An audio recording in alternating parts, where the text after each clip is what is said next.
আমরা অন্তর্বর্তীকালীন সরকারকে বারবার বলেছি, সরকারের ভিতরে ফ্যাসিবাদের দোসর লুকিয়ে আছে। আপনারা লক্ষ্য করে দেখবেন সরকারের ভিতরে এখন সেখানে ভিতরে খালি না বাইরেও ফ্যাসিবাদের দোসরেরা এখন আবার আরেক দিকে যে ভারী পাল্লা ভারী করার চেষ্টা করতেছে। আমি কি বুঝাতে চাইছি বুঝছেন তো আপনারা? এবং এই অন্তর্বর্তীকালীন সরকারকে বেকায়দায় ফেলানোর জন্য তারা ষড়যন্ত্র করতেছে।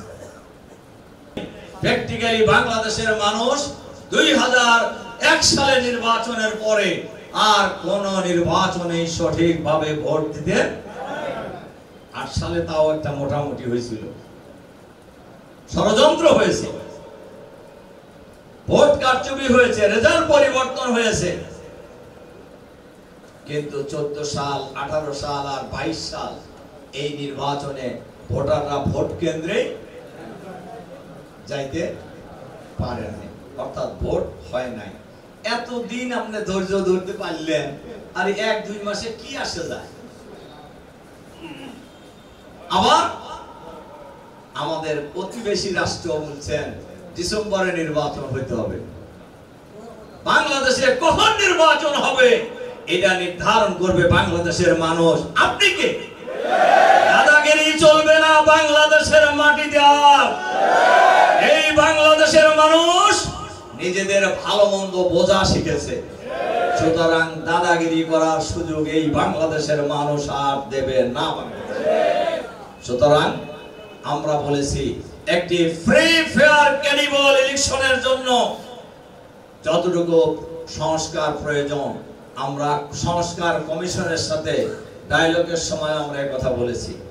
ফ্রি ফেয়ার ক্রেডিবল ইলেকশনের জন্য বাংলাদেশকে একটি নির্বাচনী ব্যবস্থার মধ্যে নিয়ে আসার জন্য যতটুকু সংস্কার প্রয়োজন তা অবশ্যই করতে হবে।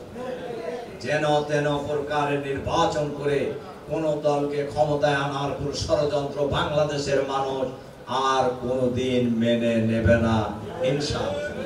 ইনশাআল্লাহ আমাদের শহীদ আমিরে জামাত থেকে শুরু করে জামাতের নেতৃবৃন্দকে মিথ্যা মামলা, মিথ্যা সাক্ষী, মিথ্যা প্রসিকিউশন, মিথ্যা তদন্ত কর্মকর্তা, মিথ্যা বিচারপতি নিয়োগের মাধ্যমে ষড়যন্ত্র করে আমাদের নেতাদেরকে ফাঁসি দিয়ে হত্যা করা হয়েছে। ইতিমধ্যেই বাংলাদেশের সর্বোচ্চ আদালত সুপ্রিম কোর্টের ফুল বেঞ্চ আগের সকল বিচারকে অবৈধ ঘোষণা করেছেন, ন্যায় ভ্রষ্ট রায় বলে ঘোষণা করেছেন। আর ইংল্যান্ডের সর্বোচ্চ আদালত এটাকে বিচারিক গণহত্যা বলে অবহিত করেছে। এই যে বিচার প্রক্রিয়ার সাথে যারা জড়িত ছিলেন, যারা নিজামী সাহেবদেরকে হত্যা করেছেন, এদেরকে বিচারের আওতায় আনতে হবে।